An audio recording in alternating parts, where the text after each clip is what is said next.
कहते हैं कि जॉब नहीं मिलती या नहीं मिल पा रही है या स्विच नहीं कर पा रहे हैं, तो मैं एक चीज़ जानता हूँ, जब तक प्रयास नहीं करेंगे कोई भी आपको आकर सफलता नहीं देने वाला। ऐसा करोड़ों में एक के साथ होता है कि किस्मत ही उसको ऐसी जगह ले जाए, आम आदमी के साथ ऐसा नहीं होता।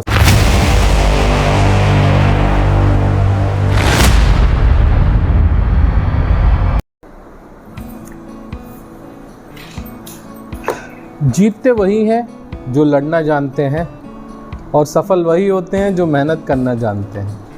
अगर आप ये सोचें कि बिना प्रयास करे या बिना किसी थॉट प्रोसेस के, बिना कोई प्लानिंग के आप अपना टारगेट अचीव कर लेंगे, तो नहीं।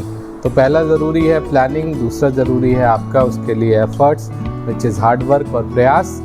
तभी आप अपने जीवन में उस मकाम को, उस सफलता को हासिल करेंगे जिसे आप पाना चाहते हैं। नमस्कार, मैं आशीष, आपका मित्र। आज बहुत दिनों बाद फिर आपके सामने हूँ। आज मेरा टॉपिक है कि वो लोग जिनको जॉब में काम करते हुए 10 से 12 साल हो गए हैं, 7-8 साल हो गए हैं, 15 साल हो गए हैं और वो बदलना चाहते हैं अपने आप को या स्विच करना चाहते हैं, मगर कहते हैं कि जॉब नहीं मिलती या नहीं मिल पा रही है या स्विच नहीं कर पा रहे हैं। तो मैं एक चीज़ जानता हूँ, जब तक प्रयास नहीं करेंगे कोई भी आपको आकर सफलता नहीं देने वाला। ऐसा करोड़ों में एक के साथ होता है कि किस्मत ही उसको ऐसी जगह ले जाए, आम आदमी के साथ ऐसा नहीं होता। उसके लिए उसको खुद मेहनत करनी पड़ती है। तो पहला, अगर आप वाकई बदलना चाहते हैं और आप चाहते हैं कि आप बहुत दिनों से एक ही टाइप का जॉब कर रहे हैं, रूटीन जॉब है, और आप उसे चेंज करना चाहते हैं, तो पहला प्रयास आपको करना पड़ेगा, ना कि कोई और कंपनी आएगी। बहुत सारे लोगों का सवाल था कि हमको बहुत टाइम हो गया, हमने ऑर्गेनाइजेशन में बहुत समय दिया और उसके बाद भी हमें ग्रोथ नहीं मिली, और क्या बोलते हैं, हम चाहते हैं कि हमें ग्रोथ मिले विद इन द ऑर्गेनाइजेशन या आउटसाइड द ऑर्गेनाइजेशन। तो मेरे 3-4 टिप्स हैं जो मैं आपसे शेयर करना चाहूँगा। जनरली लोगों को ग्रोथ इसलिए नहीं मिलती है क्योंकि वो कभी उस बारे में सोचते नहीं हैं। तो अगर आप वाकई एक जॉब में विद इन द ऑर्गेनाइजेशन अगर आप ग्रोथ करना चाहते हैं, तो ज़रूरी नहीं है कि आप टॉप परफॉर्मर हो, आप एक एनालिस्ट भी अच्छे होने चाहिए और आप एक अच्छे लीडर भी होना चाहिए। नंबर 1 बेसिक क्राइटेरिया है कि अगर आपको एक सेल्स फंक्शन में हो या आप सर्विस फंक्शन में हो, आप अपने सारे सर्विस KPI या सेल्स KPI को बहुत अच्छा रखते हो, very good, but it is not the assurity that you are going to grow करने के लिए और प्रमोट होने के लिए जो पैरामीटर देखते हैं, ये एक बेसिक पैरामीटर है। उसके अलावा कई पैरामीटर हैं, जैसे वो आदमी टीम हैंडल कैसे करता है, जैसे उस आदमी की प्रोडक्ट या सर्विसेज के बारे में अंडरस्टैंडिंग कैसी है, जैसे वो आदमी कितना स्केलेबल है। स्केलेबल का मतलब वो आदमी कितना ग्रो कर सकता है। तो जब भी कोई भी आदमी अगर ग्रो करना चाहता है, वो हमेशा अपने रोल के बारे में सोचता है कि सपोज़ मैं X रोल पे हूँ और मुझे X+1 पे जाना है, तो हमेशा अपने X+1 के बारे में नहीं सोचेगा, हमेशा अपने X रोल के बारे में सोचेगा। तो अगर आपको ग्रो करना है विद इन द ऑर्गेनाइजेशन, तो आपको X+1 सोचना पड़ेगा। आप उस पर्सपेक्टिव से सोचिए कि जब आप अपने बॉस की या अपने सुपरवाइज़र की जगह हो, तो आप क्या डिसीजन लोगे, कैसे करोगे। दूसरा, एक कहावत है, आप माने या ना माने, बट ये सत्य है, जो दिखता है वो बिकता है। यानी कि काम करने के साथ साथ आप हम उन लोगों को क्रिटिसाइज़ करते हैं कि ये देखिए कि ये आदमी है सिर्फ मार्केटिंग करता रहता है, काम तो करता नहीं है। मगर काम करने के साथ साथ उसकी विजिबिलिटी क्रिएट करनी बहुत ज़रूरी है। कई सालों में मैंने ये सीखा और मैं आपको सभी को ये सजेस्ट करूँगा, 2-3 चीज़ें। पहला, अगर आप काम करते हैं उसकी विजिबिलिटी ज़रूर क्रिएट कीजिए, और जब आप विजिबिलिटी क्रिएट करते हैं तभी लोग आपके एनालिटिक्स के बारे में जानेंगे, आपकी स्किल्स के बारे में जानेंगे। तीसरे, आपका इंटरेक्शन हमेशा होना चाहिए। आप हमेशा अपने सुपरवाइज़र को अक्रॉस द फंक्शन लोगों को आपको बताना चाहिए कि आप क्या काम कर रहे हो, कैसा करना चाहिए, कुछ एग्जाम्पल ज़रूर सेट करना चाहिए। तो आप सिर्फ अपने रोल के बारे में ना सोचें, एक स्टेप आगे सोचें और अपने काम की विजिबिलिटी क्रिएट करें, अपने प्रोडक्ट की नॉलेज लें।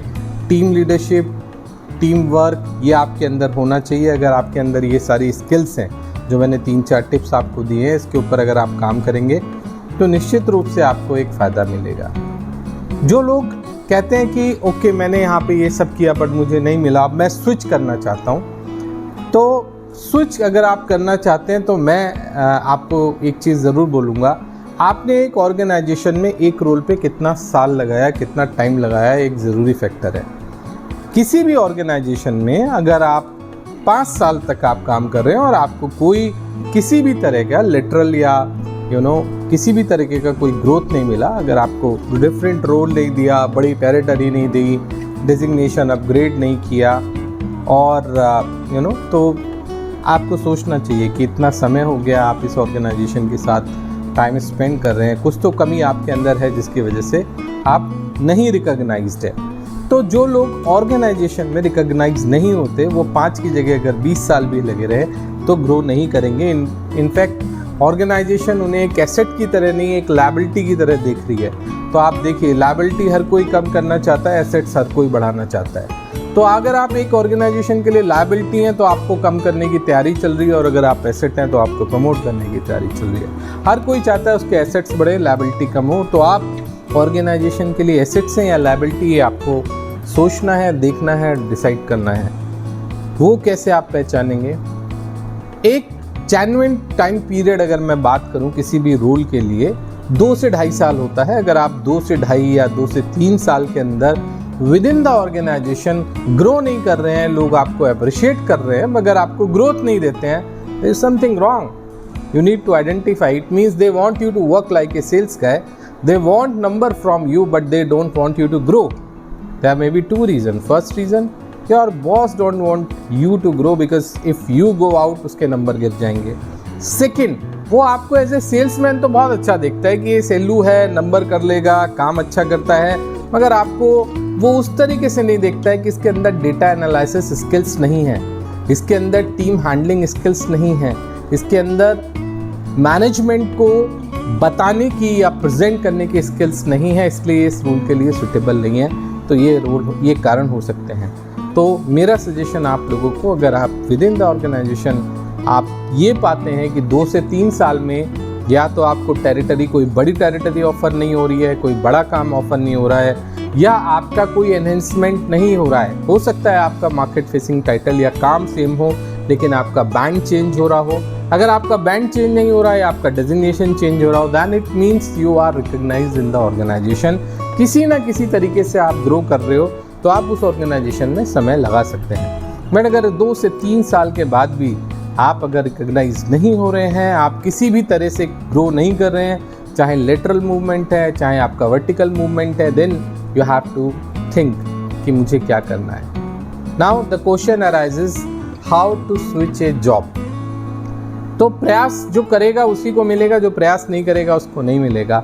तो मैं अपने कुछ कुलीग से, अपने कुछ फ्रेंड से, अपने कुछ रिलेटिव से या कुछ अपने पुराने फ्रेंड से बात कर रहा था, तो दे वांट टू स्विच, मगर उन्होंने क्या किया, कभी भी अपना CV अपडेट नहीं किया। CV चेक किया तो CV अपडेट ही नहीं किया है। हमने बहुत सालों से कोई CV ही नहीं अपडेट किया।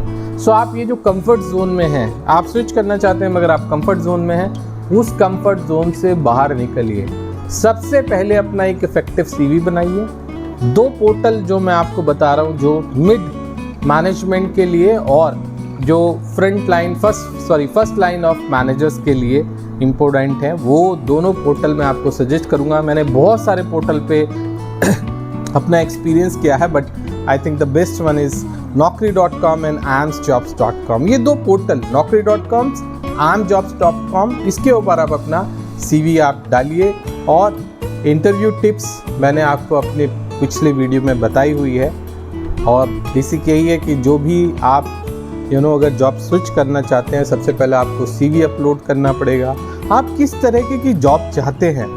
अगर आप इंडस्ट्री चेंज करना चाहते हैं और आप सेम इंडस्ट्री में चाहते हैं, जो भी आपका थॉट प्रोसेस है उसे अपने that keywords should be there in your resume. आप अपने इंटरेस्ट में, अपना रिज्यूमे में अपने कीवर्ड्स वो सेलेक्ट कीजिए जो कीवर्ड्स पे आप जाना चाहते हैं। सपोज अगर मैं फास्ट मूविंग कंज्यूमर गुड्स में जाना चाहता हूँ, FMCG में जाना चाहता हूँ, तो मैं अपने CV में, अगर मैंने एक्सपीरियंस भले ही ना हो, मैं अपने CV में इंटरेस्ट सेक्शन में या अपने CV के प्रोफाइलिंग में कहीं ना कहीं FMCG वर्ड जरूर डालूंगा। अगर मैं टेलीकॉम में जाना चाहता हूँ मैं उसमें टेलीकॉम डालूंगा। उसमें भी अगर मैं स्पेसिफिक जाना चाहता हूँ किसी पर्टिकुलर प्रोडक्ट का, लाइक रिटेल में या प्रीपेड में, या मैं कंज्यूमर इलेक्ट्रॉनिक्स में जाना चाहता हूँ, टीवी, CTV या कोई भी ऐसा पर्टिकुलर कीवर्ड्स आप ज़रूर डालिए, क्योंकि जब आप वो कीवर्ड्स डालते हैं तो जो कंसल्टेंट होते हैं वो सर्च करते हैं तो वो कीवर्ड्स उठाते हैं। तो पहले चेक कीजिए आपका CV जो है क्या वो प्रॉपरली अपडेट है। अगर आपको नहीं बनाना आता है तो आप एक प्रोफेशनल हायर कर लीजिएगा, आपको 2,500 या 3,000 रुपये चार्ज करेंगे। ये सुविधा पोर्टल्स के उपलब्ध है, आप नौकरी का पोर्टल हो या आपका IIMS का पोर्टल हो उसके ऊपर ये सुविधा उपलब्ध है। आप जाके पे करके आप ऑब्वियसली ऑप्ट कर सकते हैं। दूसरे, अगर आप अपने रिज्यूमे को हाईलाइट करना चाहते हैं, 2 फैसिलिटी जो मैं समझता हूँ काफ़ी इंपॉर्टेंट है। पहला, रिज्यूमे हाइलाइटर जिसमें आपका रिज्यूमे हाईलाइट होगा। दूसरा, आपका CV। ये दोनों चीज़ें आप ज़रूर प्रिपेयर करा लीजिएगा। इन दोनों चीज़ों के साथ आपको क्या करना पड़ेगा, ये जब अपना आप CV अपलोड कर देंगे इन 2 पोर्टल के ऊपर, आपको लॉगिन रेगुलर बेसिस पे करना पड़ेगा। अपने CV में कुछ ना कुछ चेंजेस करते रहिए। लाइक कुछ भी नहीं किया आपने तो एक कीवर्ड ऐड करके सेव कर दीजिएगा, ताकि ये रहे कि ये बार बार देखते हैं, बार बार अपडेट कर रहे हैं तो आपका CV ऊपर रहेगा।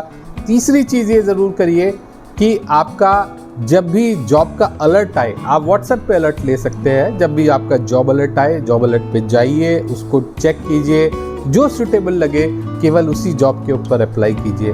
तो बार बार अगर आप पोर्टल पे लॉगिन कर रहे हैं, कुछ जॉब के लिए अप्लाई कर रहे हैं, आपने अगर पेड सब्सक्रिप्शन लिया हुआ है और आपने अपना CV किसी प्रोफेशनल से बनाया हुआ है, तो ऑब्वियसली आपको कॉल आएगी। और इंटरव्यू में जाने के लिए आप मेरा पुराना वीडियो दे सकते हैं, क्योंकि हर इंटरव्यू में जो आपका कंपनी होती है वो JD ऑलरेडी दिया होता है। JD में जॉब डिस्क्रिप्शन में सारा कुछ दिया होता है कि उन्हें किस तरीके का कैंडिडेट चाहिए। जिस तरीके का कैंडिडेट उनको चाहिए वो उस JD में दिया हुआ है। आप उस हिसाब से अपनी तैयारी कीजिए। जाने से पहले अपने प्रोडक्ट के बारे में, अपने सर्विसेज के बारे में, मार्केट साइज, बाकी चीज़ों के बारे में, अपने प्रोडक्ट के बारे में पता होना चाहिए। जिस इंडस्ट्री में या जिस जगह आप जा रहे हैं थोड़ा सा आइडिया उसके बारे में ज़रूर लें। आज गूगल के माध्यम से ये सुविधा उपलब्ध है कि आप जाके गूगल पे सर्च करके किसी भी प्रोडक्ट के बारे में, किसी भी कंपनी के बारे में, किसी भी चीज़ के बारे में जानकारी प्राप्त कर सकते हैं। तो ये कुछ छोटे से टिप्स हैं जो मैंने आपको दिए हैं। एक बार ज़रूर ट्राई कीजिए। अगर आपको लगता है मैं इसमें और स्पेसिफिक जाके आपको कुछ बताऊं तो आप मेरे लिखे हुए आप मेरे कमेंट सेक्शन में जाके उस पर आप कमेंट कर सकते हैं। मैं आपके कमेंट्स पढ़ के उनके ऊपर फिर एक वीडियो बना दूंगा, जिससे डेफिनेटली आई होप आपको डेफिनेटली बेनिफिट होगा। क्योंकि इतना टाइम जितना टाइम में इतने इंटरव्यू देने के बाद जो एक्सपीरियंस किया, जो लर्निंग मैंने गेन करी, मैं चाहता हूँ वो लर्निंग आप लोगों के साथ शेयर करूँ ताकि आप लोग भी बेनिफिट उठा सकें जैसे मैंने अपने पास्ट एक्सपीरियंस से उठाया।